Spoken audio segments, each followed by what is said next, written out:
everyone, I'm back again with some tips about studying as an international student in Canada. Let's get started. In a study permit application, there are three main categories of documents required. First is the proof of acceptance, which is your letter of acceptance from a designated learning institution.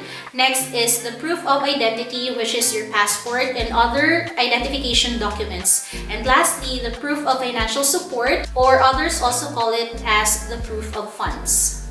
Today's video will focus more on proof of funds since I believe this is one of the most important factors in a study permit application. So how much funds do you really need?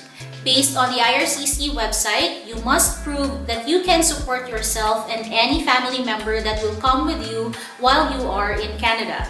The minimum funds required for a solo or single study permit applicant is 10,000 Canadian dollars plus your 1-year tuition fee. The tuition fee amount will depend on which school you enrolled in since different schools have different tuition fees. If you have family members coming with you, the minimum funds required for the first family member is $4,000 and $3,000 for each succeeding family member. So for a family of 3 like us, the minimum proof of funds required is $10,000 for the student, which is me, and then $4,000 for my husband, and $3,000 for our son, plus my 1-year tuition fee, which is around $18,000. The total for the 3 of us is 35,000 Canadian dollars. So how do you show that you have these funds? According to IRCC, these are the documents that you need to submit. Proof of a Canadian bank account in your name if you've transferred money to Canada. Guaranteed Investment Certificate or GIC from a participating Canadian financial institution. Proof of a student or education loan from a bank. Your bank statements for the past 4 months, a bank draft that can be converted to Canadian dollars, proof you paid tuition and housing fees, a letter from the person or school giving you money, or proof of funding paid from within Canada if you have a scholarship or are in a Canadian-funded educational program. I will not delve deeper into some of the documents that I have mentioned since I don't have first-hand knowledge or experience in processing these. Instead, I will just talk about the most common documents submitted, and I will also share about our personal experience when we prepared our proof of funds or POF.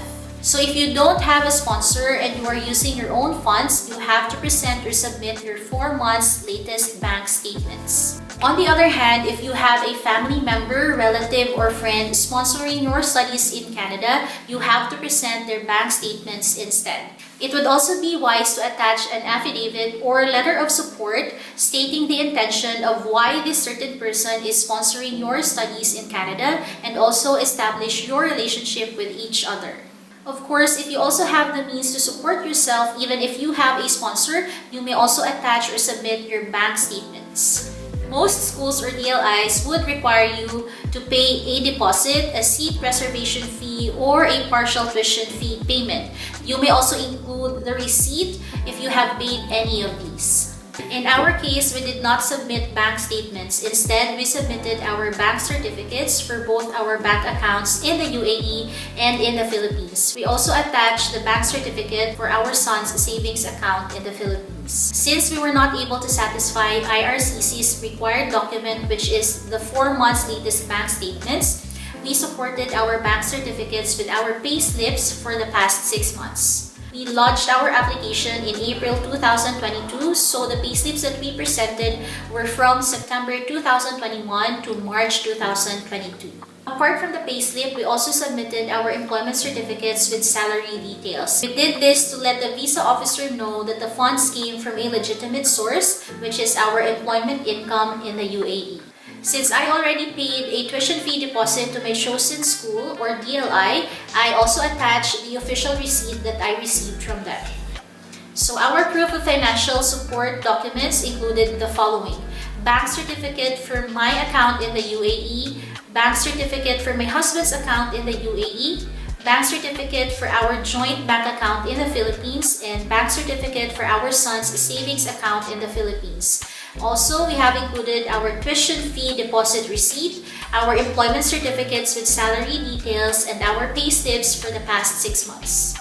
Again, this is based on our personal circumstance and experience. This worked for us, but it doesn't mean that it will also work for you since we have different situations and every application is unique.